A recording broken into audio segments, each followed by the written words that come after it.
मोचनी एकादशी की कथा। बहुत समय पहले च्यवन ऋषि के पुत्र मेधावी ऋषि एक घने वन में कठोर तपस्या कर रहे थे।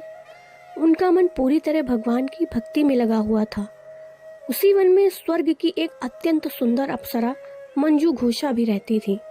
वह अपने मधुर संगीत और नृत्य के लिए जानी जाती थी। एक दिन कामदेव ने सोचा कि मेधावी ऋषि की तपस्या को भंग किया जाए।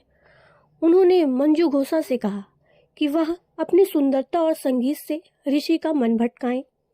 मंजू घोषा वीणा लेकर ऋषि के आश्रम के पास आईं और मधुर स्वर में गाने लगी।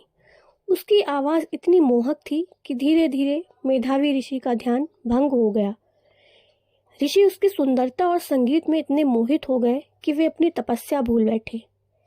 कहते हैं कि कई वर्षों तक दोनों साथ रहे, लेकिन एक दिन जब ऋषि को होश आया तो उन्हें बहुत पछतावा हुआ कि उनकी तपस्या भंग हो गई।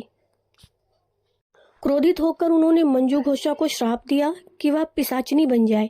यह सुनकर मंजू घोषा बहुत दुखी हुई और ऋषि से क्षमा मांगने लगी। तब मेधावी ऋषि का क्रोध शांत हुआ और उन्होंने कहा, यदि तुम पाप मोचनी एकादशी का व्रत करोगी तो तुम्हें इस श्राप से मुक्ति मिल जाएगी।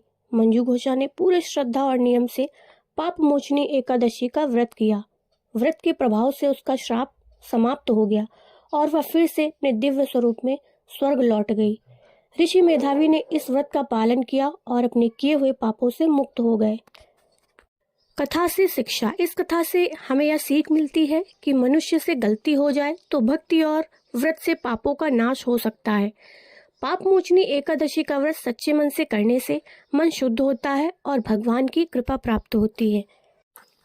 दोस्तों, आप सभी को ये कहानी कैसी लगी कमेंट में जय श्री राम लिखकर जरूर बताइएगा। मिलते हैं नेक्स्ट वीडियो में। जय श्री राम।